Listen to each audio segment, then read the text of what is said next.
Simula nang makilala natin ang Panginoon, ay meron na po tayong gera. Ang sabi ng Panginoon, kalaban natin ay hindi po tao, kundi mga kapangyarihan sa himpapawid, mga spiritual na bagay. At kung ang kaaway mo tao, yan ay ginagamit lang sa iyo para ikaw ay matakot, mangamba, kung anong.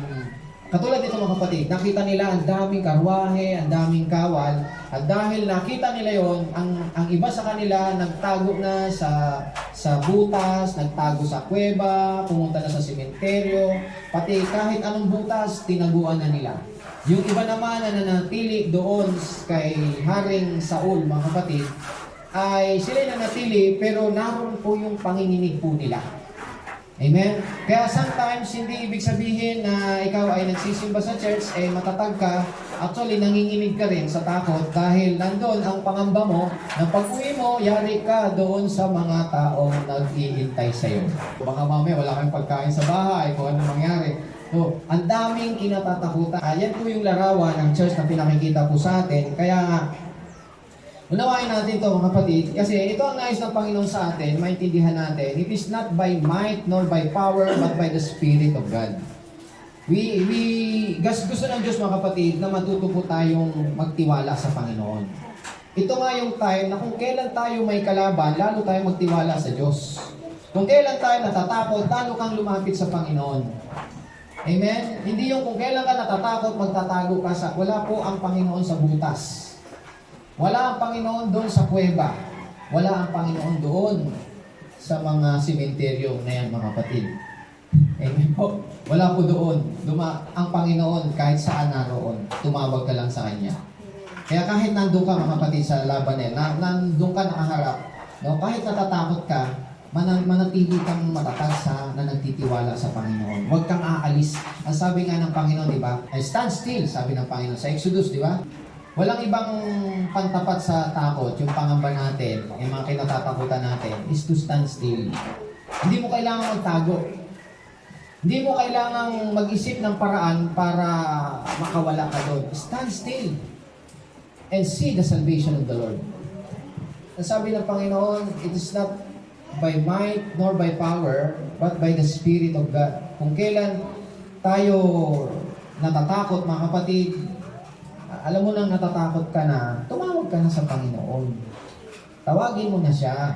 Instead na tumawag sa Panginoon, nagtago na lang, mga kapatid. Hindi na nagpakita. So, nakikita natin dyan yung gumagawa ka ng sarili mong paraan, sarili mong comfort. Hinahanap mo yung comfort mo eh. Kasi dito, andyan yung takot, andyan yung tinatatakutan mo eh. Pero doon sa butas, wala doon. Tama ba mga kapatid? Hinahanap mo yung kung saan ka masaya. Ang nais ng Panginoon, yung comfort ng sarili, yung laman mo. Pero ang nais ng Panginoon doon, dahil nagtitiwala ka sa Panginoon, stand still. At maghintay ka sa gagawin ng Diyos doon sa kinatatakutan mo. Ang mga ito ay nagtatlong pangkat sa pagsalakay sa mga Israelita. Ang unay gumawi sa Opra, sa lupain ng Swal. Ang ikalaway sa Beth Haron at ang pangatloy sa Kaburulan at sa may hangganan ng Kapatagan. Nakita natin doon kung saan sila naghati-hati. Yung pinakita ko dito sa inyo mga kapatid, no? Andito yung Gilead. Nandun na sa taas yung Mikmas. Nasa Mikmas, magkatapat lang sila, halos mag-close lang sila. Magkalapit lang sila. At anong ginawa nung Philistine? Naghati sila sa tatlo. Kung nandito yung Mikmas, nandito yung Gilead, naghati sila sa tatlo. Yung isa, nasa Orpa, parting north. Yung isa, yung Beth Horon, dito sa west. At yung isa, yung Zeluim, dito naman sa parting east. So, ibig sabihin, talagang gusto silang paligiran, gusto silang pupubing. Amen po? At doon naman sa likuran nila, ito yung Gilead, nandito naman po yung Jerusalem. So, yung Jerusalem na yun, mga kapatid, hindi pa nila hawak yung time na yon. Sapagkat, ang Jerusalem noon ay hawak pa po ng mga Jebusites. So, sa madalit sabi, makikita natin doon yung sitwasyon nila, napapaligiran po talaga sila ng mga kalaban. So wala silang kaibigan, wala silang kakampi, mga kapatid. Walang iba kundi ang Diyos lamang. Amen po mga kapatid. Kaya nga ito po yung picture natin ng church ngayon na maraming mga mananampalataya mga kapatid ay mga yung mayroong victim mentality. Yung victim mentality na kagad sila. Pag nakita yung gano'n, victim mentality na sila. Nandun yung nag-expect na sila na matatalo sila. Expect na nila na magkakasakit sila. Expect na nila, tatanggapin na nila, they will be under attack. Aatakihin sila. Instead na magtiwala sila sa Panginoon doon sa victory na ibibigay sa kanila ng Panginoon dahil sa laban na to. May laban ka eh. Si David, nung humarap siya kay Goliath, mga kapatid, hindi siya pa-victim. No? Di ba? Yung pa-victim na, nako, ang laki nito. Daganan lang ako nito. Talo na ako. Hindi niya inisip yung mga kapatid. Ang inisip niya, yung gagawin ng Diyos sa harapan niya. Na sabi niya, ibibigay ang ulo mo. Ibibigay ng Diyos sa akin ang ulo mo. Amen. Kung marami tayong kinatatakutan ngayon mga kapatid, doon tayo magtiwala, doon sa gagawin ng Diyos, doon sa kinatatakutan mo. Amen. Hindi yung natakot ng gano'n, nagtago ka na. Katulad dito po sa ginawa dito ni Saul. Tingnan naman natin kung anong ginawa ni Saul, di ba? Nung siya ay natakot.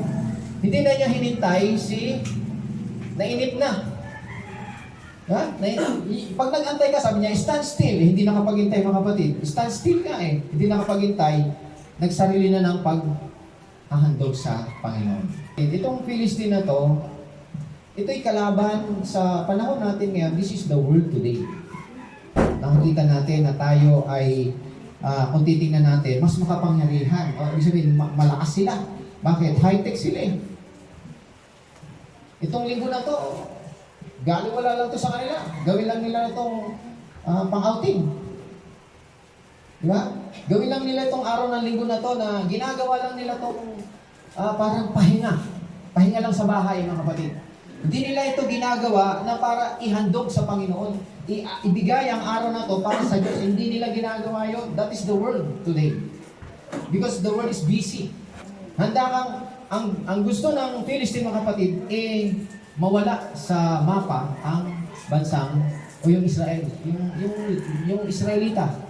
Ubusin lahat sila. Actually, nasa isang lugar lang po sila. Kung titingnan niyo mga kapatid, nasa isang lugar lang po sila.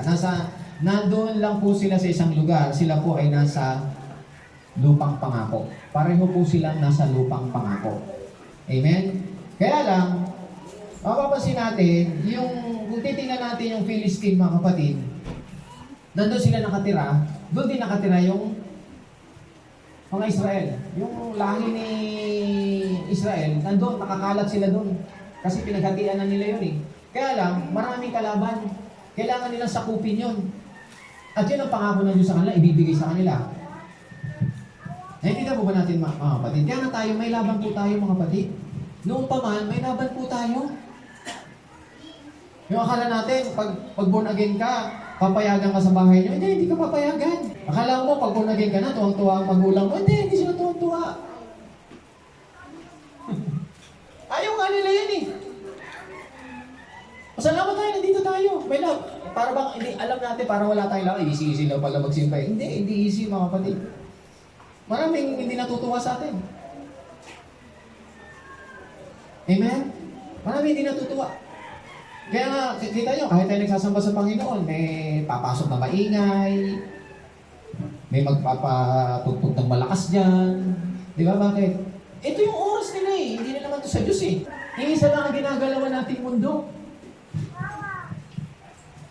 Kaya, may laban. Yung gera, nung Spratly at saka China, parang ganyan yan mga kapatid. Takot yung Pilipinas, nasakupin tayo.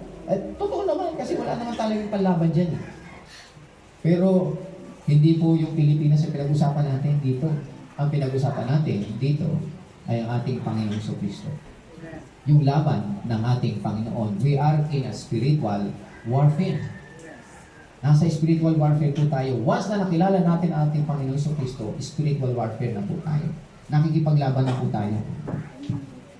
Kaya hindi lahat ng tao natutuwa sa'yo. Ultimo yung anak mo, galit sa'yo. Lalo na kung anak mo hindi nakakaunawa. Amen?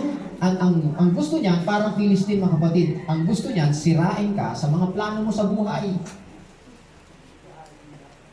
At huwag kang magtiwala sa Diyos. We are in spiritual battle. Kaya kung nasa laban ka, spiritual battle ka, hindi mo malalabanan yung bagay na ito kung hindi sa paraang spiritual din. Hindi mo pwedeng gamitin yung paraan ng sanlibutan din. Ano yung paraan ng sanlibutan? Ano yung ginagawa nila? High-tech sila eh. Di ba? Pasasaya. Yung parang ganito mga kapatid, bibigyan ka ng kung ano-anong mga pabor, di ba? Pabor ng sanlibutan. Ano ba ginagawa ng sanlibutan ngayon para matuwa ka sa sanlibutan? O, naging invento sila ng kung ano-ano. Di ba? Invento ng Facebook, invento ng eroplano, invento ng yung mga high power na weapon, invento kung ano-anong ini-invento para ang tao matuwa. Hindi ito po natin mga kapatid. Kaya ang ganda sa mundo. Paliwanag po? Amen. O operang ka ng mga ganyan. So, iba ang tagumpay ng galing sa Diyos at iba yung tagumpay na ibinibigay ng sanlibutan. So, ang mundo nag-o-offer din at kapag in-offer sa yan, magiging maginhawa ka rin. Pero, anong mangyayari sa mga kapatid? Wala ka namang alam sa Panginoon. Hanggang dun lang siya. Kaya sabi ng Panginoon, do not love the world. Whoever loves the world, do not have the love of the Father. 1 John 2:15, love not the world, neither the things that are in the world. If any man loves the world, the love of the Father is not in him. Paano nakapasok yung Philistine doon sa lupang pangako? Hindi po yung binigay ng Diyos sa kanila. Sila po ay mga Grecians. As I said, mga kapatid, last Sunday, mga Grecians po sila, doon po sila sa isla. Doon malapit sa, nandun sila sa Mediterranean, yung isla doon na Crete. That is in Greece. Greece island po yun. Pumunta po sila doon sa Promised Land na yon. At ang pagpasok nila doon mga kapatid sa Promised Land, hindi po katulad ng pagpasok ng Israel. Nakuha niyo po? Pumasok po ang Philistine doon via Egypt. Kasi ito yung Egypt, Mediterranean to mga kapatid, dito yung Mediterranean, at dito yung Egypt. Tumawid sila ng Mediterranean Sea. Dumaan sila ng Egypt. Ito Egypt. Diretso sila dito sa loob. Samantalang ang Israel, mga kapatid, galing din pong Egypt. Anong ginawa ng Diyos? Nung ilabas sila sa Egypt, dumaan po sila ng wilderness. Yung wilderness na yon is along Jordan. Ito yung Jordan. Oh. Yan. Tumawid sila ng Red Sea. Pagtawid nila ng Red Sea, nasa Jordan na po sila. Yun po yung Jordan wilderness. Jordan area po yun. Dito po sila, ang talagang sadya ng Panginoon sa kanila ay madali lang silang papasok ng Promised Land. Pero tumagal po sila. The reason tumagal sila doon at umabot po ng 40 years na paikot-ikot lang doon sa wilderness, sa Jordan, dahil hindi sila naniwala sa pangako ng Diyos sa kanila. Hindi sila nagtiwala sa Panginoon. Alam niyo po ba? So, yung henerasyon na yun, mga kapatid, na hindi naniwala doon sa ating Panginoon, ay inintay ng Diyos na mamatay po lahat yun. Nakuha niyo po? No? Kaya yung mga bagong henerasyon, yun yung mga panahon na ni Joshua. Dumating yung bagong henerasyon na yun, at nilid sila ni Joshua para makapasok dito sa Canaan. Kasi ninyo, ibang tao na yun, mga kapatid. Yun yung mga anak na nila. Hindi po yun yung henerasyon na lumabas ng Egypt. Even Moses, hindi nga nakapasok sa Promised Land. Tama ba? O, isipin nyo yung mga kapatid, leader nila mismo, hindi nakapasok sa Promised Land. Ang nakapasok, yung mga new generation. At yung generation ni Joshua. Kaya yung panahon na yon, 40 years old po sila Joshua and Caleb. Ginawa silang leader. At sa lahat ng spies, si Caleb at si Joshua lang ang nakapasok. Pero si Moses at yung iba pa, namatay na po doon sa wilderness. Amen. So, ngayon, tingnan natin, yung pagpasok nila, nilid sila ni Joshua doon sa pagpasok ng Promised Land, tumawid sila ng Jordan River. Amen po. Tingnan niyo mga kapatid iba yung pagpasok nila kasi yung pagpasok nila ay tumawid sila ng Jordan River. Ang Jordan River, mga kapatid, ay larawan po ng pagiging born again. Bakit born again? Di ba Jordan River tumawid? Amen. Tumawid sila. Dapat yun, lulubog sila di ba? Ako nyo, parang bautismo sa tubig. Saan nagbabautismo si Juan? Di ba sa Jordan River? Baptism yun Larawan po yun ng kamatayan. Kaya sila, yung pagtawid nila ng Jordan River, namatay sila sa sarili nila. At yung pagtawid nila sa kabila, yun yung bagong buhay nila, resurrected in Christ. At the cross. Yun yung picture. Sa panahon noon, kailangan nilang, ang gagawin nila, pagtawid nila doon mga kapatid, dahil humupa yung tubig, kailangan nilang kumuha ng 12 bato galing doon sa ilog at ililipat nila doon sa kabila. Dadalhin nila yung doon sa kabila. Larawan yon ng 12 tribo ng Israel na inalis ng Panginoon. Parang na-resurrect din sila kasi tinawid sila ng Panginoon Tama po ba? Amen? Sa panahon natin ngayon mga kapatid, yung 12 stones na yon, ang tinutukoy niyan tayo mga believers ngayon. Kaya tayo dumadaan doon sa kamatayan sa sarili, yung dead in Christ, dead to self, and resurrected in Christ. Na-resurrect na tayo kay Kristo. Kaya nung pumasok sila rito, hindi sila katulad ng mga Philistine. Na ang Philistine, basta na lang pumasok. Nandiyan po ba tayo mga kapatid? Iba yung way nila, ang dinaanan nila mga kapatid, sarili nilang kaparaanan. Pero ang Israel, nung pumasok sila doon, dumaan sila ng ilog Jordan, at dumaan sila doon. Yun ang pinakikita doon mga kapatid na sa panahon natin ngayon, bilang tayo mga born again, we are dead in ourselves in Christ Jesus. Kaya sabi niya, all things pass away. Yung old nature, old man natin is crucified with Christ. We are dead in Christ Jesus. And now, yung buhay natin ngayon ay buhay kay Kristo, the resurrected life.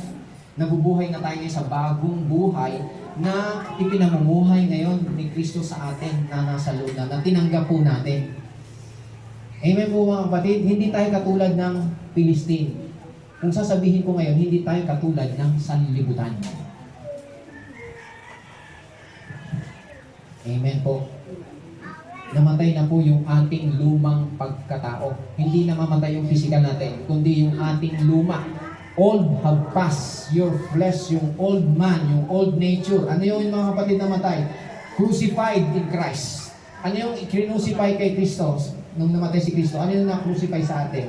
Yung laman, yung old sinful flesh natin, yung old man, sinful man, yung nagkakasala. Yung pagkatao natin na nagseselos, yung pagkatao natin na naiinggit, yung pagkatao natin na nawawala ng tiwala, yung pagkatao natin na nag-iisip tayo ng masama.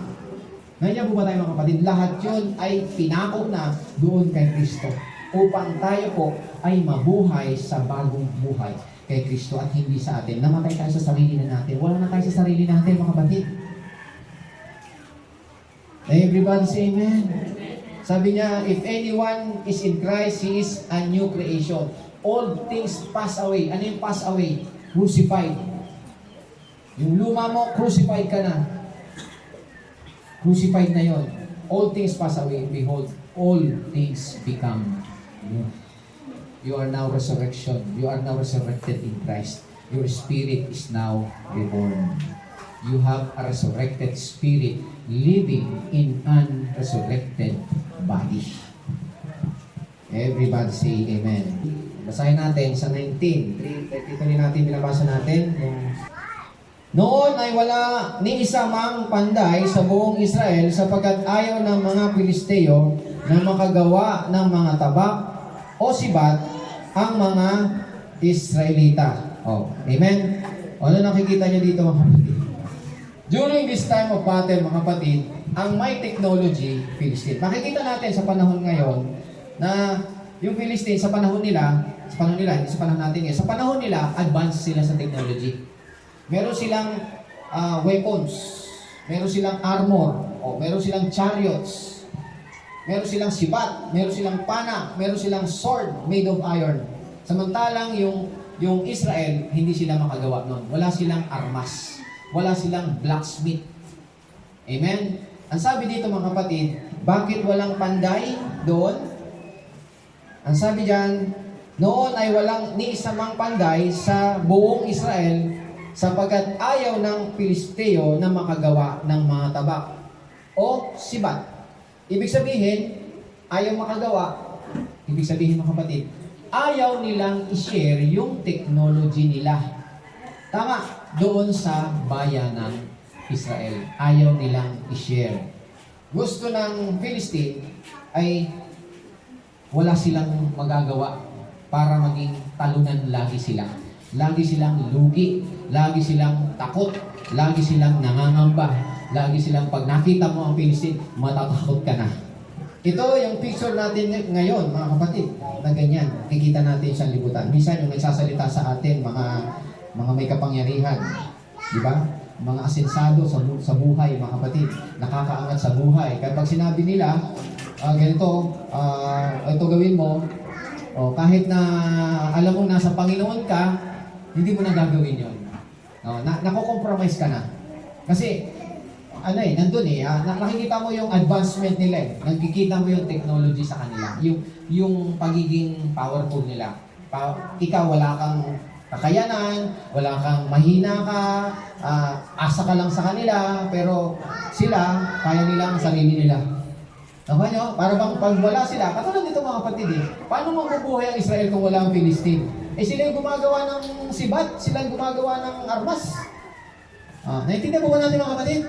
Para sa panahon natin ngayon, sino ba ang nagpapasahod sa iyo? Sino ba ang nagbibigay ng sweldo mo? Sino ba ang nagbibigay ng trabaho mo? Di ba sa libutan?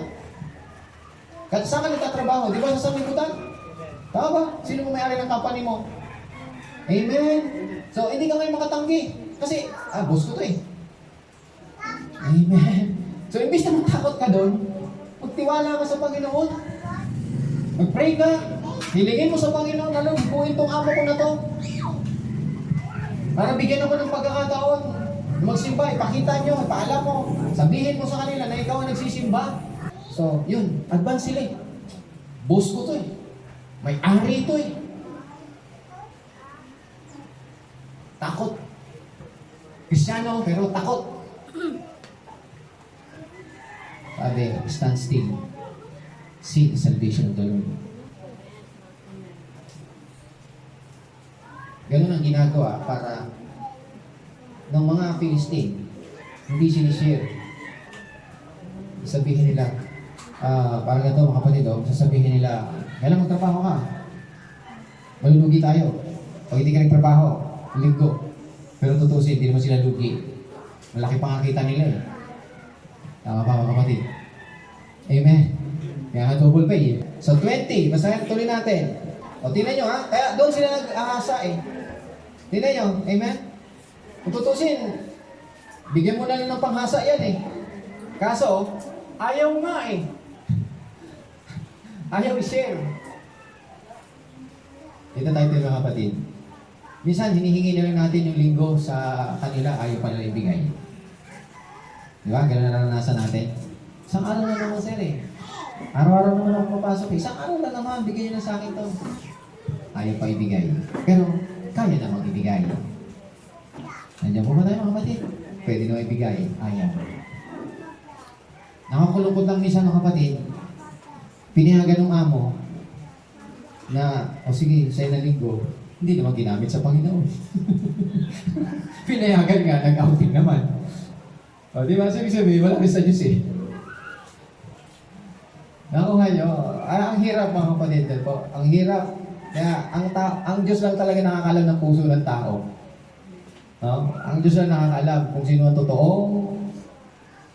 lumalapit sa Panginoon. Kaya nga, may salita ang Panginoon.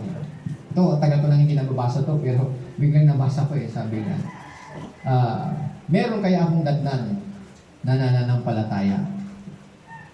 Meron kaya siyang datnan? Meron pa isa yung hanggang kailan ako magtitiis sa inyo. Meron kaya akong datnan na nananampalataya? I tell you that He will avenge them speedily. Nevertheless, when the Son of Man comes, will He really find faith on the earth? May makakasumpong kaya siya ng may pananampalataya. Sino ba may pananampalataya dito? Tayo eh. Tayo ang binigyan ng pananampalataya. Ibig sabihin, yung iba wala ng pananampalataya. Akala nila, nananampalataya pa sila. Nandiyan po ba tayo mga kapatid? Kapag ikaw natatalo na, hindi, wala na pananampalataya doon, talunan ka na eh. Amen? Nakuha niyo po mga kapatid? Asan yung pananampalataya mo? Doon talo eh. Ipaglaban mo yung pananampalataya. Fight a good fight of faith.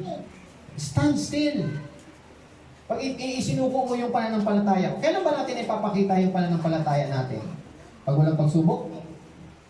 Kitang-kita yung pananampalataya natin, lagi tayo nasa simbahan. Pag pinagbawalan tayo, wala na tayo sa simbahan. Ganun yun, mga kapatid. Pag meron, oy, nasisimba ngayon. Hindi ka nasisimba. Tapos, sa linggo, sige, okay. Nandiyan ka na naman ulit. Kinabukasan. Stop. Okay. Asan ang pananampalataya doon? Ang pananampalataya sa Diyos eh. Tuloy-tuloy. Tuloy-tuloy. Kahit anong sitwasyon. Ano sabi ng Panginoon? I will avenge speedily. Ibig sabihin, gusto kang iligtas ng Diyos. Kaya lang, ang tanong ng Panginoon, meron mo siya dadatnan. Hindi ka naman naghintay eh.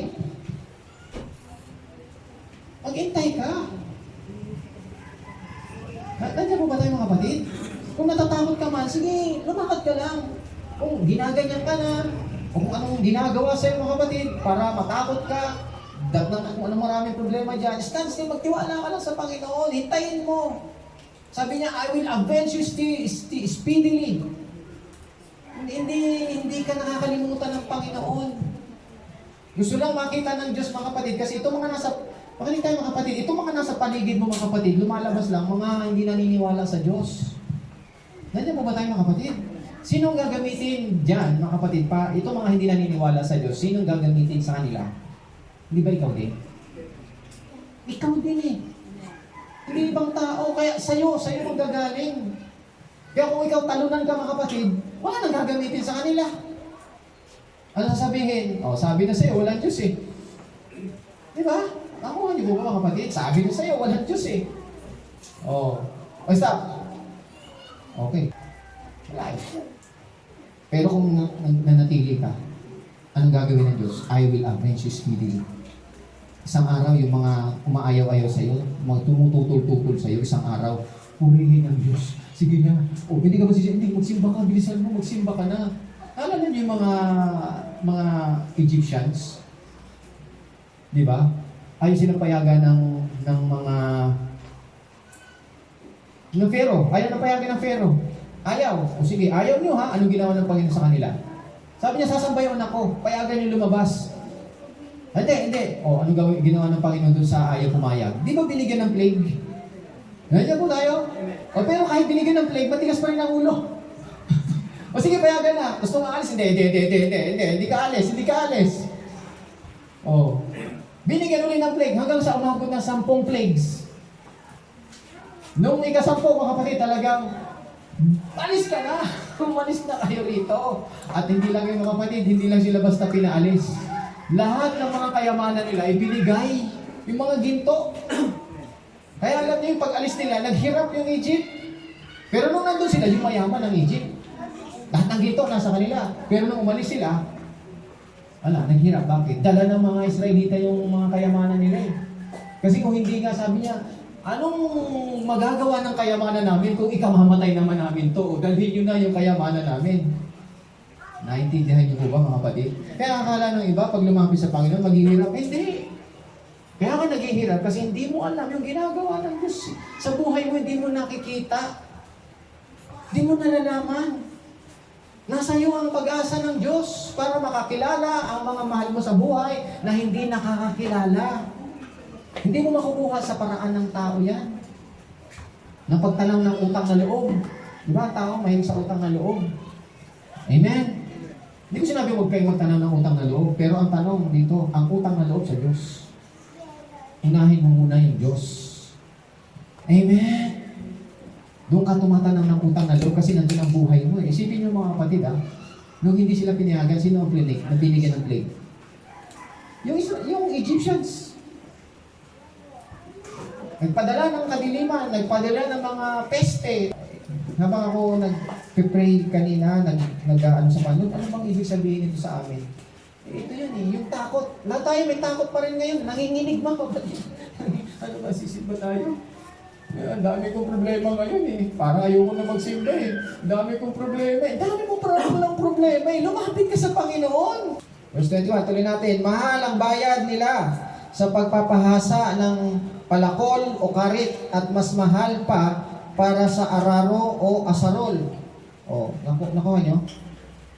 Ayaw talaga ng Philistine na may share yung karunungan nila. Kaya, hasa lang mga kapatid, sisingilin sila ng mahal. No? Patutusin, hasa lang yan O, ibigay mo na yung panghasa sa kanila para mahasa nila So, ang pinapayagan nila, tingnan nyo dito mga kapatid, hindi sila pinapayagan gumawa ng mga panlaban, yung espada, sword, hindi nila kayang gumawa nun. Yung panlaban nila, chariot, hindi sila pinapayagan gumawa nun. Yung armas, kahit kutsilyo panlaban, pang kutsilyo gano'n, hindi sila pinapayagan. Pwede sila, yung pang-farm. Sa trabaho nyo, sige, bigyan ko kayo. Yung karet, ano pa? Yung saron. Pala, sige, bigyan ko kayo dyan. Nakuha nyo. Ano kayang gawin ng Israel mga kapatid? Bronze. Sa gera, pag naglaban yung bronze at saka iron, talo ang bronze. Malambot Yung iron, matigas yun. Pinapayagan sila sa farming lang. Mag-farm lang kayo. Diyan lang kayo sa farm. Kaya nga, sa sitwasyon na ganito, paano tayo lalaban sa sanlibutan? Paano dinalabanan yung Philistine? Sabi yun sa panahon nila, iisipin nila, paano tayo lalaban dyan? Hindi, wala tayong sandata rito. Yun nga, kaya nga sinabi ng Panginoon, it is not by might nor by power, but by the Spirit of God. Ang Diyos ang nagbibigay ng tagumpay. Hindi mo pwedeng gamitin yung paraan ng sanlibutan para magtagumpay ka sa sanlibutan. Hindi mo pwedeng kunin kung anong meron sila at gamitin mo para magtagumpay sa kanila. Hindi pwede. Sila kalaban mo, tapos gagamitin mo yung kagamitan niya. Hindi. Ang Diyos may sariling paparaanan sa atin. Mga kapatid, ito, binasa natin, yung ox goad. Tingnan nyo, Ano yung ox goad? Di ba yun yung pangalan ng yung pagsundot sa ox? Kasama yun dun sa pinahahasa nila. Pero dahil dun sa hindi naman armas yun, pero nakapatay si Shamgar ng ilan? 600. Diba?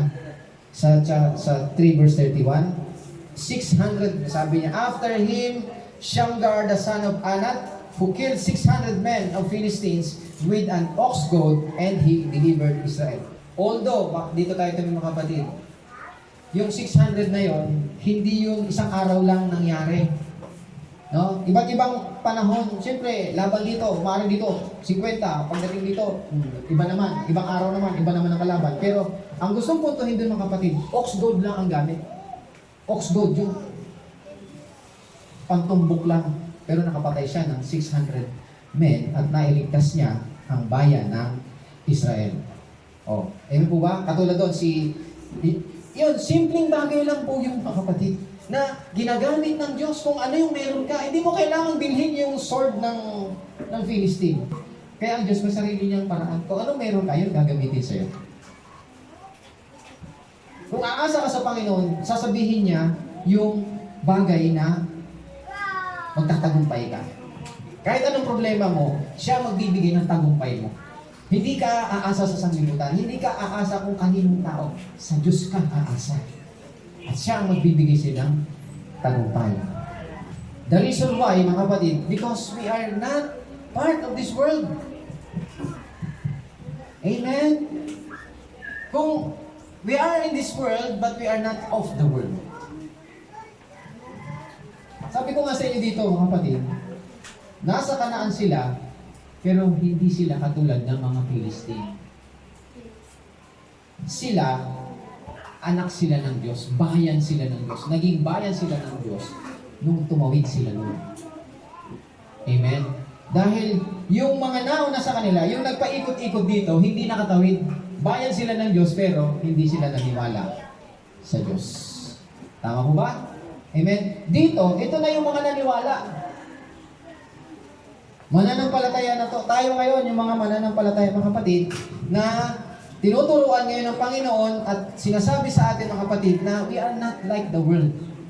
Hindi natin kailangan gayahin ng sanlibutan. Hindi natin kailangan kung ano yung sistema nila ay ipasok natin sa church. Nakuha niyo po? Kung yung plano nila, hindi natin gamitin plano rin natin. Iba ang plano ng church. Hindi natin pwedeng i-adapt yung method ng sanlibutan. Kahit sa pagpapadami ng church, mga kapatid, yung pag-aakay, tingnan niyo kung paano nag-aakay yung maraming churches ngayon. Maraming way eh. Magpakain ka dyan. Di ba? Pakainin mo sila. Yan. Lalo ba yan? Maraming sistema. Pero ang tanong, nakilala ba nila ang Panginoon?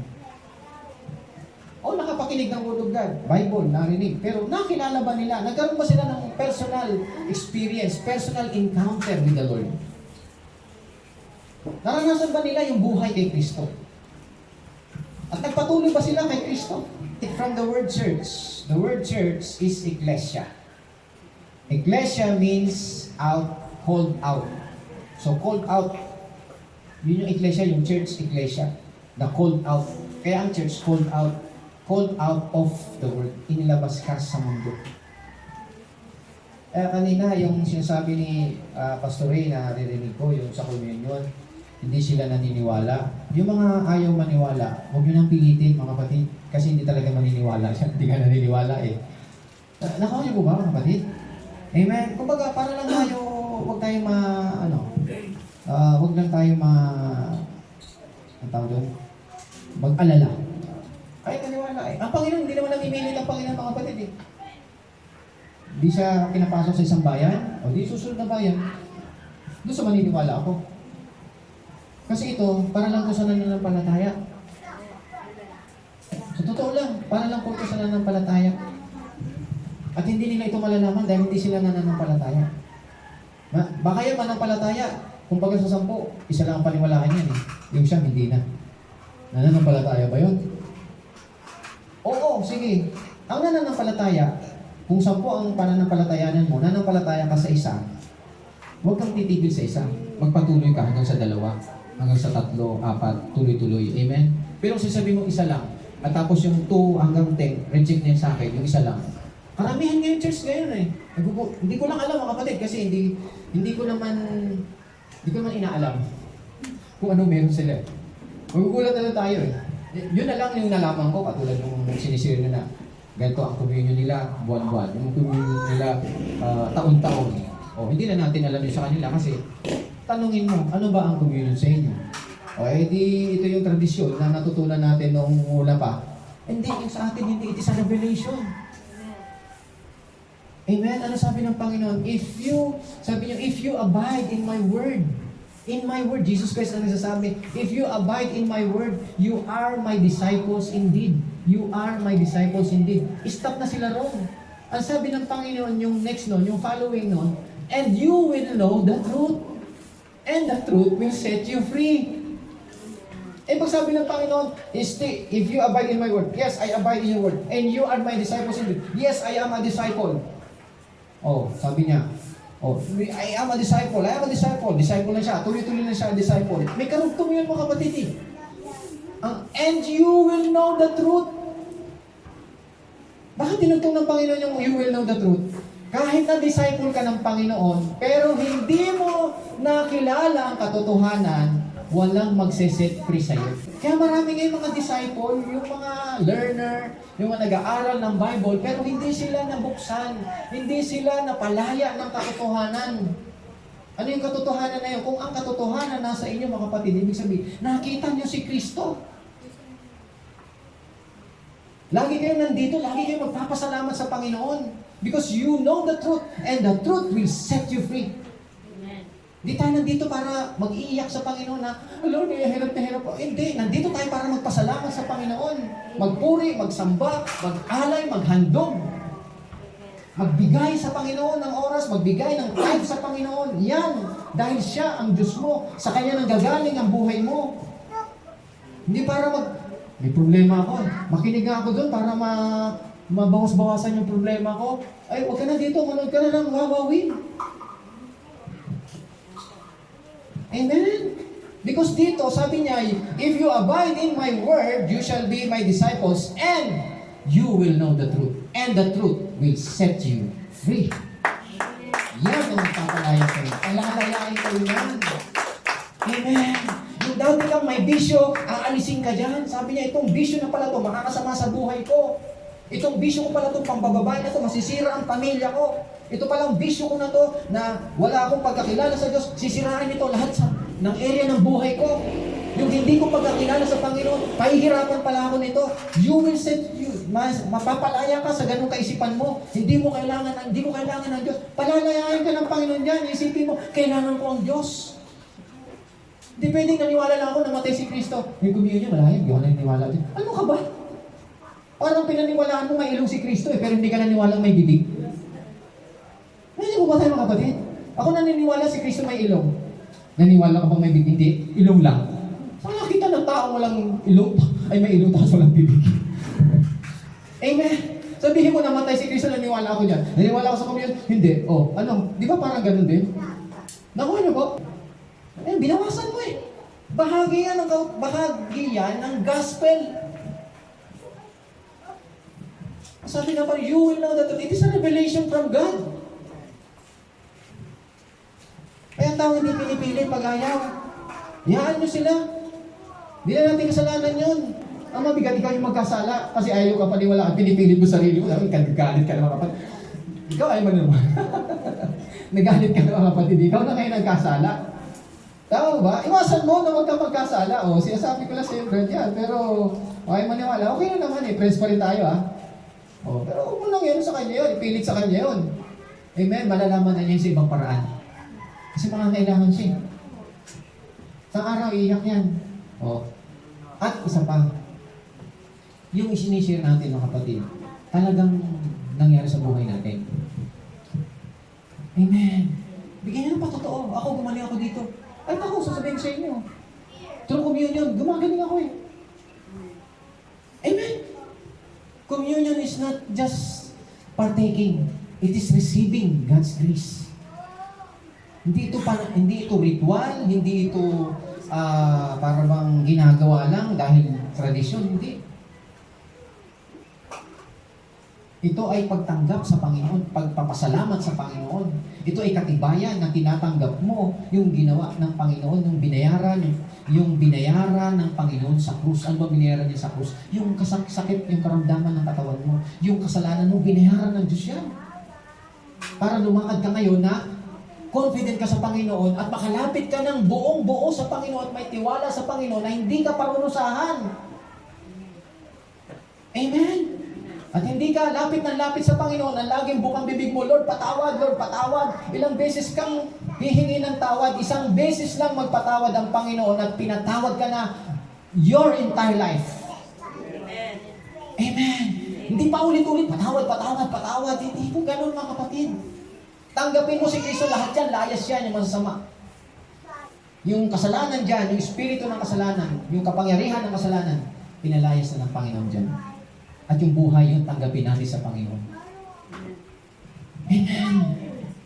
Malawain natin ito siya sabi ito, you are not of the world. Hindi tayo kailangang maigit sa sanlibutan na sila may ganito, may gadget sila. Mga kapatid, hindi ko sinabing bawal ang gadgets, Bawal yan dito. Kapag nagpipreach, gamit ng gadgets, yun ang bawal. Amen po ba mga kapatid? Amen. Pero yung hindi naman nagpipreach si pastor at kailangan mo ng gadgets, gamitin mo. Sabi, sipit naman ni pastor, bawal daw ang gadgets. Nagpipreach bakit ka gagamit ng gadgets? Makinig ka. Alam nyo, lahat ng creation na ginawa ng Panginoon, lahat ng mga invention na yan, mga kapatid, Hindi yan masama. Computer, hindi po yan masama. Nilikha yan, ibinigay yan para sa kasayahan ng tao. Para sa, makinig tayo, sa ikabubuti ng tao. Hindi sa ikaka-addict ng tao. Hindi sa ikalululong ng tao saan? Nalulong sa bisyo. Di ba sa merong yung ML, nalulong sa ML. Hindi yan ginawa ng Panginoon para malulong ka dyan sa ML. Ginawa ng Diyos yan para enjoy mo lang. Para mapagaan, mapabilis ang buhay ng tao. Ano yung mapabilis? Yung nanay mo nandun sa Amerika, ikaw nandito. Hindi ka na pupunta ng Amerika para kausapin mo nanay mo. Tawagan mo lang. Nandiyan mo ba tayo mga kapatid? Mabilis. Hindi ka tulad doon, magsususulat ka dyan mga kapatid. Sabi ka, ilang buwan to bago dumating doon. Eh sabi ko, humihingi ako ng pang-tuition ko eh. Ngayon na ang bayaran. O sige, padala mo yan. O dadating doon, binigay mo, sinulog mo mga kapatid. December. Dumating doon, January. Tapos babalikin pa na dito, February. Sabi, kailan ba yung, yung deadline? Yung December po. O yun, tanggal ka na sa eskwela. Pinabilis. Enjoy mo yun. Yun lang po yun. Yung iba doon mga kapatid, ay ini-indulge ka na. Ibig sabihin, nagkukos na sa'yo para yung malulong ka, nagugumon ka na. Kung saan ka ganun, FB. Sabi niya, oy, meron si may chat si ganito, FB. Teka, kumusta nga pala si kahit may nagpipris mga kapatid, si pala. Occupied ka ng ng bagay na yun. Anything na occupied ka na mga kapatid, you are indulging to the lust of the flesh, pride of life, and lust of the eye. Lust of the flesh, lust of the eye, and the pride of life. Bakit pride of life? Pag hindi ka marunong gumawa ng cellphone, gumamit ng cellphone, old age. Sabi niya, yung stone age. Panahon ng oldies, ganyan.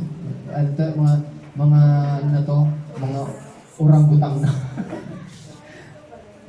Di ba? Hindi tayo gaganunin ng Panginoon. Marunong ka maggamit ng cellphone, computer, marunong ka niyan, pero hindi mo yung gagamitin para malulong ka sa isang bagay na ikakasira mo ng relasyon mo sa pamilya mo, relasyon mo sa kapatid mo, ikakasira ng pag-aaral mo, ikakasira ng pananampalataya mo. Hindi yan ginawa ng Diyos. Ginawa ng Diyos yan para i-enjoy mo lang, maging masaya ang pamilya mo, kasi naipapahatid mo kahit ngayon, ora mismo nasa eskwelahan ka, Mother's Day ngayon, itong oras na to, Mother's Day ngayon, hindi mo na kailangan puntahan, Mommy, Happy Mother's Day, I love. Nasasabi mo kaagad. Amen? Na-enjoy mo. 2:16 ng 1 John. Ang lahat ng nasa sanlibutan, ang pagnanasa ng laman, ang pagnanasa ng mga mata, at ang pagmamalaki sa buhay na ito, ay hindi nagmumula sa Ama, kundi sa sanlibutan. Tingnan nyo. Yung pagnanasa. Yung pagnanasa ka na. Yung cellphone, hindi mo nanasain yan eh. Parang ganito lang mga kapatid. Yung telepono. Bakit yung telepono hindi natin tinatabi sa pagtulog natin? Kasi tawag lang naman, tsaka wala kang pagnanasa doon di ba? Wala kang pagnanasa doon, pero pag may pagnanasa, katulad ng cellphone, bakit may pagnanasa ka na sa cellphone? Kasi sa pagtulog, katabi mo mga kapatid, talagang yakap mo pa. Diba? May pagnanasa ka Diba? Hindi, sinampulan ko lang yung cellphone. Yung iba dyan, pera ang pagnanasa, mga kapatid Talaga. Magbigay na. Hindi. May pagnanasa tinatago Ayaw i-release. Yung mga pagnanasa. Yung telepono. Pero telepono, nasubukan nyo nung itabi yan sa higaan nyo? Kailan? Pag may inaantay kayong tawag, tatawag yung mister ko. Walang gagamit. May pagnanasa ka na dun Gusto lang ipakita sa inyo yung pagnanasa. Nag-i-indulge ka sa lust of the flesh, pride of life, and the lust of the eyes. Kung ano nakikita mo, gusto mo, meron ka rin Kaya naiingit ka na naiingit ka na. Sabi niya, bakit siya? Hindi mo atin, pinagpapala. Ako atin ng atin. Wala ako ng trabaho. Nahigit ka na dun. Stand still. Akala mo pinagpapala siya? Kumustahin mo, hirap na hirap ang buhay mo. Nakikita lang kasi natin, tingin tayo sa material, na bili nito, bili nun, bili nun. Pero inside, mga kapatid, empty. Love of money. Hindi masama ang pera. O, mamaya na naman, ganyan. Sabi, pera pa sa masama. Hindi rin po. Sa church ka may bigayan, paano naging masama ang pera? Kasi kung masama ang pera, walang bigayan sa church. May bigayan. Ang masama, yung love of money. Sabi ng Panginoon, I will avenge her speedily. Pero, meron kaya akong datnan na nananampalataya. Pananampalataya, mga kapatid. Yung magtiwala po tayo sa Panginoon. Alam nyo, ang Israel, mahilig, dito makikita nyo, ang Israel asa sa Palestine, tama? Yung doon sila na nakadepende. Nakalimutan nila, mga kapatid, sa umpisa pa lang, noon pa man, ang Diyos ang nagpo-provide sa kanila. Ang Diyos ang nagbibigay sa kanila ng tagumpay, hindi sila sanlibutan. Hindi sanlibutan na nagbibigay ng tagumpay sa kanila, yung pag-asa nila, hindi na nagbibigay. Hindi nila nakita na ang Diyos ang nagbibigay ng tagumpay sa paraan ng spiritual. Yung simpleng bagay, katulad nito. Paano nagtagumpay si David against Goliath? Hindi sa paraan ng sanlibutan, kundi yung tiwala niya sa Panginoon. Simpleng slingshot lang, mga kapatid, bagsak yung higante. Alam niyo, ang Panginoon gusto tayong itaas. Gusto tayong itaas ang ating level ng pananampalataya. Yung spiritual level natin, itaas ng Panginoon. Kasi ang sabi ng Panginoon, mga kapatid, sabi niya, I will set you high above all nations. And all these blessings will come to you and overtake you. Bago sinabi ng Panginoon na all these blessings will come to you and overtake you, bago niya sinabi yon, ang sabi niya, I will set you high above. Ilalagay ka muna niya sa taas. Makita mo muna ang sarili mo na ikaw ay inilagay ng Panginoon doon sa kalagayan na mataas ka.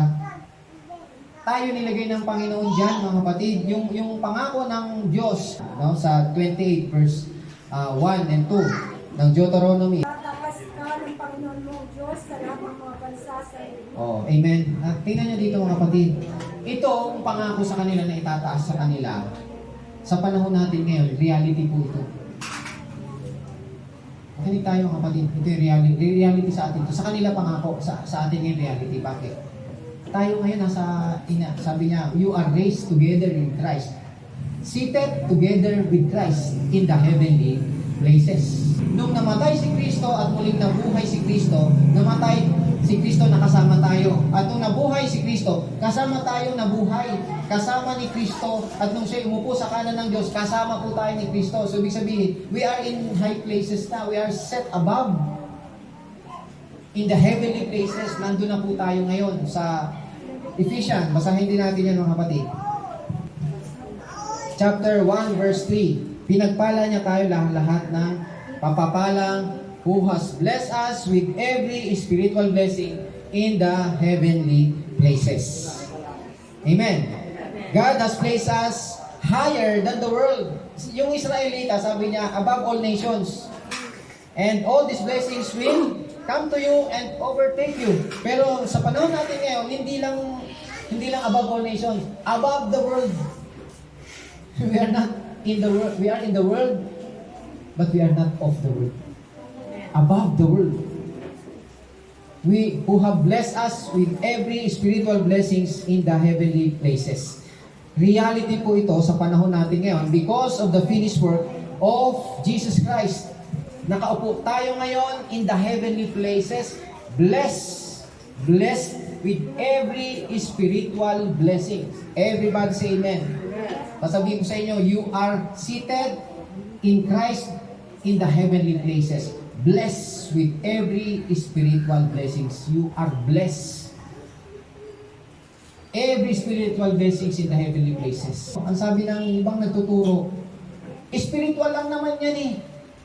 Spiritual yan, hindi yan material, mga kapatid. Itong spiritual na to, hindi ito basta spiritual blessings.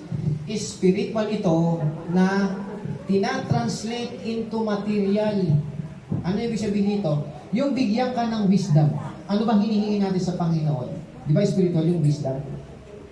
Bakit ang tao lumalakad dito sa mundo na nasa kanya yung favor ng Panginoon? Bakit ka napopromote? Bakit maganda ang estado mo sa buhay ngayon? Bakit nagtagumpay yung business mo? Bakit kumikita yung business mo? You are walking in favor of God. Why? Because of that wisdom. It is God's wisdom na binigay sa'yo. God's favor. Yun yung spiritual blessing. Amen po ba? Na-turn. Hindi sinabi ng Panginoon, mga kapatid, na bibigyan kita ng kayamanan. Ang sabi ng Panginoon, bibigyan kita ng kapangyarihan para kunin ang kayamanan. Kapangyarihan. We need wisdom in order to overcome the wisdom of God. Even in our business, even in our parenting, even in our relationship, even in our work. Sa trabaho natin. Kaya tayo, kung may wisdom tayo ng Panginoon, alam mo, pinipili mo yung trabaho na binigay talaga sa'yo ng Diyos. Na para na makakatulong at ikaw, hindi ka mawawala sa Panginoon. Sa iyong pananampalataya, nagpapatuloy ka. Dinadala ka ng Panginoon doon. Hindi yun dahil sa, ay, ang galing ko, napili ko yung negosyo o yung trabaho ko, nakahanap ako. It is God's wisdom. Sa 8 ng Deuteronomy, basahin po ninyo, verse 18. Kundi iyong alalahanin ang Panginoon mong Diyos sapagkat siya ang nagbigay sa iyo ng kapangyarihan upang magkaroon ka ng kayamanan. Yan. Upang kanyang papagtibayin ang kanyang tipan na sa kanyang isinumpa sa iyo mga Amen. gaya nga sa araw na ito. Amen. Amen. Sa English, basahin niyo po. Verse 18. You shall remember the Lord your God, for it is He who gives you power Who gives you power? to get wealth, To get wealth. that He may confirm His covenant that He Oh. swore to your fathers as it is this day. Amen. Tingnan nyo, hindi sinabi ng Panginoon, it is He who give you wealth. No, sabi niya, it is He who give you power to get wealth. Ano yung power na yun? Yung bigyan ka ng wisdom ng Panginoon na i-turn to be material. Nasa Panginoon ka, yung favor nasa iyo.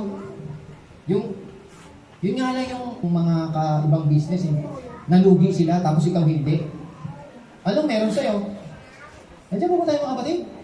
Hindi yung galing mo. It is God's power to get wealth. Yung mga invention ngayon, yung mga inaasahan natin sa sanlibutan ngayon, yung wisdom, yung method ng sanlibutan, hindi yan ang way ng Panginoon. Ang gusto ng Panginoon, makita natin yung way din ng Panginoon, yung way ng Panginoon. Katulad nito mga kapatid, sa Philistine, ito isang magandang storya to mga kapatid, kung natatandaan nyo. Nakuha ng Philistine yung Ark of the Covenant, di ba? Inagaw nila yun, dinala na yun doon kay Dagon. Tapos, nung dinala nila yun, naging ano yun sa kanila salot. Akala nila, yung Ark of the Covenant makakabuti sa kanila, pero naging salot yun sa kanila. Kaya ang ginawa nila, inilipat nila yun pinabalik nila sa Israel yung Ark of the Covenant. At nung ilagay nila yun yung ilipat nila yun, pinadala nila yun sa Israel, isinakay nila yun sa cart, yung kariton. Diba? Napansin nyo, nung dalhin yun sa Kiryat Jearim, nung dinala yun doon, mga kapatid, sa cart, at walang nangyari. No? Walang nangyari.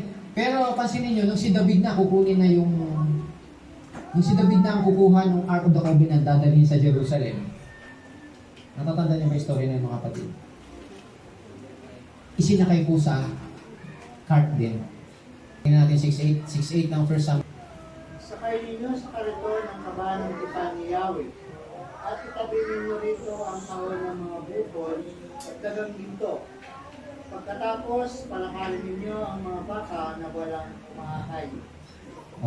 Tingnan nyo, walang umaakay doon mga kapatid. Nakarating po yun doon, walang aksidente.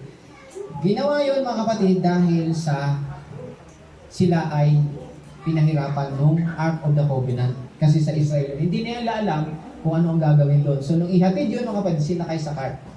Nung kukunin naman ni David yun, mga kapatid, ginamit din ni David yung cart. So, nangyari dyan, nung si David ang kumuha ng Ark of the Covenant, isinakay niya sa cart yun. Natatanda niyo si Usa na namatay. Ako niyo? Namatay pa si Usa dahil nahawakan niya yung, tinulungan niya yung cart. At ang nangyari, napigilan po sila. Ano ginawa ni David? Ginaya niya yung akala niya kung paano ginawa ng Philistine, mga kapatid, na isinakay sa cart, yung Ark of the Covenant, isinakay, ganun din yung, wala naman nangyari. So, pwede rin gawin nila, samantalang sila, mga kapatid, alam nyo, sila'y bayan ng Diyos. O, dito tayo, tingnan nyo dito, mga kapatid, Bakit nangyari yun? Yung Philistine, wala nangyari. Pero yung pag si David nung kukunin na at sinakay sa cart, namatay sa kanila. O, dito tayo, mga kapatid. Ito nga yung way ng sanlibutan. Ang way ng Panginoon, kung dadalhin mo, ililipat mo yung Ark of the Covenant, i-shoulder mo siya, gagamitin mo yung priest, sila yung magbubuhat. Bubuhatin mo, hindi mo siya isasakay sa cart. Yung ox cart, yun yung advancement ng sanlibutan, yung gamit ng sanlibutan. Amen? So, inalaw ng Diyos na gamitin nila yun, yung cart na yun, na walang na-aksidente sa kanila. Alam niyo kung bakit? Kasi, inalaw na lang ng Panginoon yun kasi bago nila ipadala sa Israel yung Ark of the Covenant, isinasalot na po sila. Ang dami nang namamatay sa kanila. Nakuha niyo po, mga kapatid? Dahil sa hindi nila alam kung paano nila i-handle yung Ark of the Covenant. Hindi nila alam kung paano i-handle eh. Ito yung dating, kunyari, ito yung dating Diyos nila. Yung Diyos ko ng ng sanlibutan, ng Israel, ilagay natin din dito. O ano nangyayari, mga kapatid? Yung Diyos nila, bumagsak. Tinayo uli nila yung si Dagon, mga kapatid. Nilagay uli, pagbalik nila, bagsak uli. Sabi, ay, lipat na. Ibinindi nila sa bayan. Nung dinala naman dun sa mga bayan-bayan na pinagdala nila, lahat sila ay nasalot. Plague, yung tumor, lahat sila nagkasakit. Plague po yun sa panahon natin ngayon, yung mga plagues. O, amen po? Amen? So, ano ginawa ng Panginoon? Nung naisipan nila, alisin na natin dito, ibalik na natin to doon. Nung naisip nilang ibalik yun, pinayagan na sila ng Panginoon. Kahit anong way nyo dyan, basta maibalik nyo lang, inalaw na ng Panginoon. Pero nung ibabalik na, kukunin na ng bayan ng Diyos yun, mga kapatid, huwag nyong gamitin yung paraan ng sanlibutan. Paano? Kaya nung unang ginamit, may new ox yun eh. Nung kunin ni David yun, mga kapatid, new cart. New cart na pinaganda lang nila yung cart ng mga Philistine. Pero ginaya nila. Nakuha niyo po? 6:3 ng 2 Samuel. Yung tawag na yung salitang bagong karo. New cart. Dito na tayo mga kapatid. New cart. Di ba? Ibig sabihin, yung way na sa libutan ang ginamit nila eh. So, tingnan natin, anong ginawa ni David? Paano nila nakuha yun ng maayos? Yung ginawa nila, yung paraan ng Diyos. Amen? Ano yun? Binuhat nila. Binuhat nila plus ano pa? Naghandog si David. Every 6 paces, nagpatay siya ng hayop. So, ito yung type ngayon, mga kapatid, type natin sa panahon natin ngayon na gustong sabihin sa atin ng Panginoon ngayon, mga kapatid, na gusto tayong pagpalain ng Diyos. Amen? Pero, bakit tayo hindi nagtatagumpay sa mga hangad natin sa buhay? Because, ang nais ng Panginoon, mga kapatid, gamitin natin yung paraan ng Panginoon, spiritual. Not by might nor by power, but by the Spirit. Amen? Yung magtiwala tayo sa Panginoon, umasa tayo sa Panginoon. Si Isaac. Sa Genesis 26, Verse 12. Ang taong iyon, si Isaac ang nagsaka sa lupain ng Iraq at makasandaang ibayo ang kanyang inani kaysa kanyang itinanim. Pinagpala siya ni Yahweh. Patuloy na lumago ang kanyang kabuhayan at siya'y naging napakayaman. Nainggit sa kanya ang mga Pilisteo sapagkat marami siyang alipin at mga kawan ng tupa at baka. O dito tayo tumingin. Marami na inggit, tama? Alam niyo kung bakit marami nainggit? Tingnan niyo, siya ang pinainggitan, hindi siya ang nainggit. Ano niyo po? Bakit nainggit sa kanya? Kasi siya pinagpala ng Diyos sa oras ng kahirapan. Ano ang advice ng Panginoon kay Isaac? Sabi niya, dyan din ha, sa 26 verse 2. Nagpakita si Yahweh kay Isaac at nagsabi, huwag kang pupunta sa Egypto, manirahan ka sa lupain ng ituturo ko sa iyo. Oh, amen. Tama po. Sa verse 1, sige pa, sundan mo pa. Verse 1. Tulad ng nangyari ng panahon na Abraham, nagkaroon muli ng nagutom sa lupain ng Kanaan. Kaya't nakarating si Isaac sa Hirar, sakop ni Abimelech na hari ng mga Pilisteo. Oh, di ba? Panahon niya ng tagutom o kahirapan at si Isaac, in-advise ng Panginoon, sabi niya, huwag kang bababa ng Jerusalem, ng Egypt. Oh, sabi niya, ng taong iyon si Isaac ay nagsasaka sa lupain ng Gerar at magkasanda ang iba ang kanyang inani, kaysa kanyang itinanim, pinagpala siya ni Yahweh.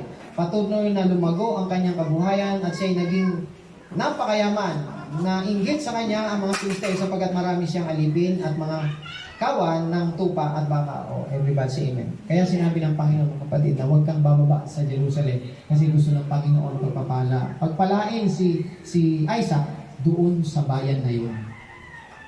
Sapagkat yung bayan na yun, naghihirap. Si Isaac, sino to sa panahon natin si Isaac? Tayo. Being the seed of Abraham. Seed of Abraham siya, di ba? Tayo, mga anak tayo ni Abraham through Christ. We are the seed of Abraham. When we are in Christ, we are the seed of Abraham. Gusto tayo pagpalain ng Diyos. Ang sabi ng Panginoon, huwag kang bababa sa Egypt. Ano ibig sabihin bababa sa Egypt? Ano ba yung Egypt? Di ba yung larawan ng sanlibutan? Huwag mong gayahin yung sanlibutan. Hindi natin kailangan kopyahin, hindi natin kailangan kaingitan ang sanlibutan. Tayo ang kaiingitan sapagkat gusto kang pagpalain ng Diyos dyan. Pero gamitin mo ang paraan ng Diyos. Everybody say amen. Yung paraan ng Diyos na ibig sabihin, katulad nito mga kapatid, yung tayo pag nagtatrabaho tayo, paano tayo magtrabaho? Nagtatrabaho ba tayo para kumita ng pera, yumaman tayo? Ganun ba mga kapatid? Hindi po. Sabi niya, huwag kang magtrabaho para kumita ng pera. Nagtatrabaho tayo mga kapatid, sabi ng Panginoon, magtrabaho ka lang as if naglilingkod ka sa Panginoon. Kung nagtatrabaho man tayo, hindi tayo nagtatrabaho para sa sarili natin. Nagtatrabaho tayo. Sabi niya, magtrabaho ka o maglingkod ka parang naglilingkod ka sa Panginoon. Amen? At doon pagpapalain ka ng Panginoon. Amen po ba? Kahit na sabihin mo ang trabaho mo mababa lang, dyan ka sa arawan mga kapatid, hirap na hirap ka dyan. Yung magtrabaho ka ng may digdigan ka, at may kapayapaan ka sa Panginoon, naglilingkod ka sa Panginoon, ang Diyos ang magpapala sa'yo. Sasabihin ng boss mo, huwag ka na dyan, dito ka na. Bakit? Ibang nakita ka kung paano ka magtrabaho. Nagtatrabaho ka, hindi ka sa tao naglilingkod, kundi sa Diyos. Tayo po ay pinagpapala ng Diyos sa paraan ng Diyos at tayo ay nagtatrabaho hindi para yumaman, kundi para maluwalhati ang Diyos. Tingnan nyo, pag ikaw pinagpapala, sino ang luluwalhatiin ng tao? Diba, pag nagtrabaho ka, pinagpala ka? Oh, ang Diyos ang nagpapala dyan. Bakit? Alam nila, ginagawa. Alam nila yung buhay mo na naglilingkod ka, hindi para yumaman ka, kundi para maluwalhati ang Diyos sa buhay mo. Paano ba naluluwalhati ang Panginoon sa'yo? Paano ba ang way ng Panginoon? Katulad kay Isaac. Paano pinagpala si Isaac? Magtanim ka dyan mismo sa lupa na pinagdalhan ko sa iyo. Nandiyan mo ba? Sow. Mag-sow ka dyan, magtanim ka dyan. As Christian, di tayo makinig mga kapatid. Anong way ng Panginoon tayo pagpalain? Yung tayo po ay magbigay sa church. Mag-tithes ka dyan, mag-sow ka dyan, mag-offering ka dyan, magbigay ka dyan. That is the land of promise. Amen? Yung sowing natin, hindi tayo naghahasik. Yung sowing doon, mga kapatid, tingnan sa Korinda. Bakit sow? Yung sow, parang naghahasik. Tayo pag nagbibigay sa church mga kapatid, binigay natin ng malaki. Yung itiniwala natin sa Panginoon, ay walang-wala tayo, pero tiniwala natin sa Panginoon. It becomes much. Ano mo itiniwala mo sa Panginoon, it becomes much. Kahit konti yan, ibigay mo sa Panginoon, it becomes much. Oh. Amen po mga kapatid? Oh. At yan ang gagamitin ng Panginoon sa atin. Everybody say amen? So, last na to mga kapatid, gusto kong ibigay sa atin to, na yung way ng Panginoon, yung simpleng bagay na ginagamit sa Panginoon, yung goods. Yung goods kasi, mayroong palang kahulugan yun sa Panginoon. Ano sa Tagalog yung gold? Yung ox gold? Yung pangtumbok sa ano? O basahin nyo Ecclesiastes chapter 12 verse 11. 11. Ang mga salita ng pantas ay gaya ng mga tulis at gaya ng mga pako na nakakapit na mabuti. Ang mga salita ng mga pangulo ng mga pagulungan na nagbigay mula sa isang pastor. Yun. Gaya ng mga ano? Gaya Tulis. ang mga salita ng pantas ay gaya ng mga tulis. Oh, goods yun. Sa English yun, goods. Like goods. Kasi yung tulis nga rin mga kapatid, yung pangtumbok sa ox. Para tumayo, para lumakad. Ano yun? Tulis ba tawag doon? The words of the wise are as goods, as nails fastened by the fathers of the assemblies. Each are taken from one ship. Oh, tungkod, di ba? Tama? Oh, dito po tayo mga kapatid, dito tayo tamin. Kaya, yung way ng Panginoon is simple lang eh. Katulad nito mga kapatid, parang titingnan natin yung sinasabi dito sa pulpito, parang simple lang. Di ba? Tama? Simple lang yung sinasabi sa atin. Pero itong salita na to, simple to, pero para itong, sabi niya, para itong good, ox good, para kumilos ka. Ako niyo, ito nagtuturo sa atin para tayo magtagumpay. Amen. Like the wise. Oh, sabihin niyo, gold, yung tulis. The words of the wise are like goads. Oh, goads. At ito po ay given by the what? Shepherd. O, sino yung shepherd natin? O, Jesus Christ. O, katulad dito, makinig tayo mga kapatid. Ito, nakikinig tayo ng ganito. Akala ba natin, hindi tayo pagpalain dito mga kapatid? Pagpapalain ka dito pag nakikinig ka. Kasi parang yung salita ng Diyos, parang ox good na ginagamit ka. Kumilos ka. O, tumayo ka. Gawin mo to. Nakanya po? Amen? Like ox good. Everybody say amen. In Hebrew, mga kapatid, yung goads ay lamed, which means to teach. Picture ito, makinig tayo. Picture ito ng salita sa bibig natin. Yung salita sa bibig natin. Mga parents. Salita sa bibig natin. Ox good. Ang gusto sabihin dito mga kapatid, galing po ito sa Shepherd, binibigay ito sa atin ng Panginoon. Tayo pag tayo nagtuturo sa mga anak natin, huwag nating i-despise, huwag nating i-underestimate yung salita natin. Meron kasi mga magulang, mga kapatid, na hindi na nagsasalita sa mga anak nila. Hindi na kinakausap yung mga anak. Or hindi mo man kausapin, pero dapat nagsasalita ka sa anak mo. Teach, warning. No? Huwag niyong baliwalain yung mga simple word na nagko-correct o nagwa-warn sa kanila. Nakakuha niyo po mga kapatid. Kasi sabi diyan, like goats. Wise goats. At ito ay binibigay ng shepherd. Armas niyo yan. Minsan, sumasakit ang ulo natin sa anak natin. Pero gamitan mo yung magsalita pa. Alam niyo po mga kapatid, si David. Si Haring David, mga kapatid, ay mayroong anak na, basahin niyo to, sa 1 verse 6. First King. Verse 6. At hindi siya kinasamaan ng loob ng kanyang ama kailanman, na nagsabi, bakit ka gumawa ng ganyan? At siya, totoong makisig na lalaki rin naman, at siya ipinanganak na kasunod ni Absalom. Alam niyo yung istorya niyan mga kapatid, si si Adonijah. Hindi pinagsabihan? O yan, dito tayo mga kapatid. May mga, di ba, si David kasi mga kapatid, hindi niya pinagsasabihan yung anak niya, si Adonijah, hindi niya pinagsasabihan yun. Para bang special sa kanya si Adonijah, makisig, gwapo, mga kapatid, hindi niya pinagsasabihan. Ano nangyari kay Adonijah? Lumaki po si Adonijah na nagre-rebelde sa tatay niya. O, dito tayo tumingin, paano nagre-rebelde mga kapatid?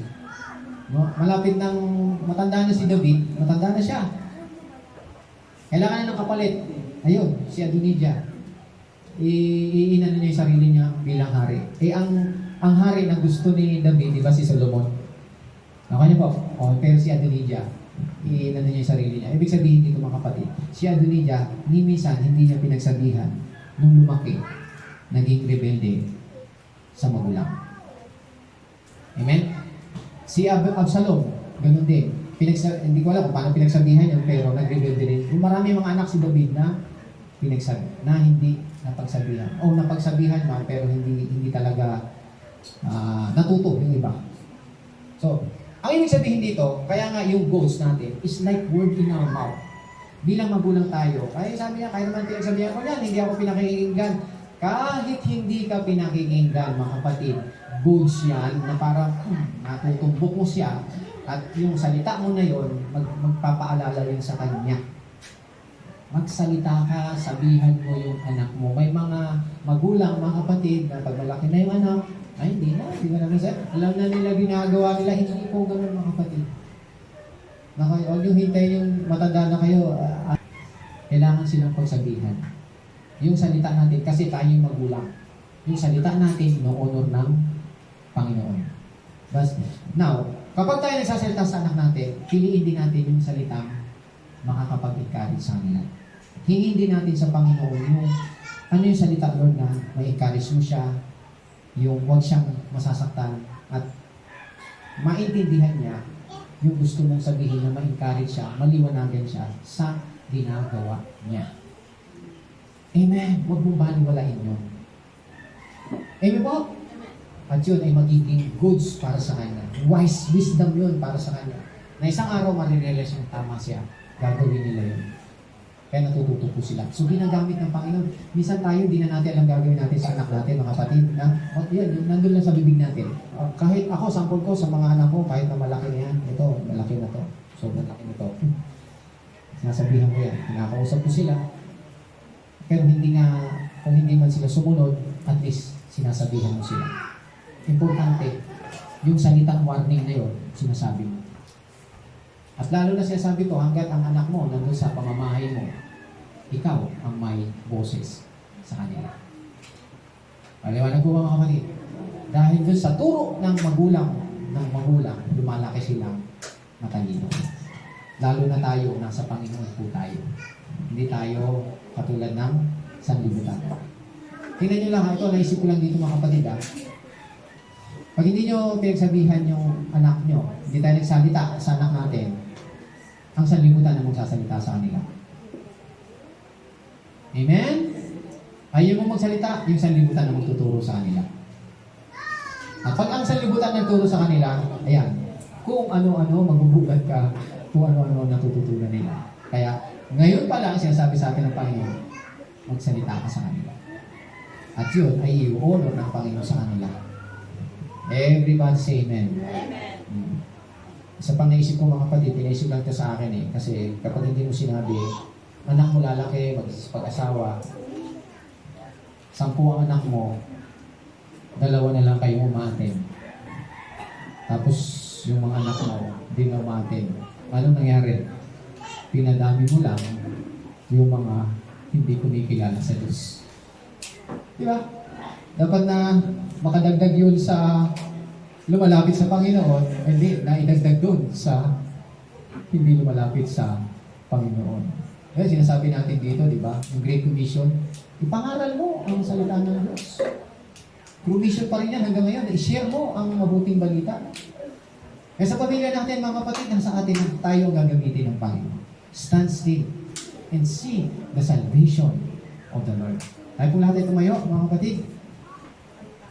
Praise God, hallelujah. Thank you, Lord. Thank you, Jesus. Purihin ang Panginoon.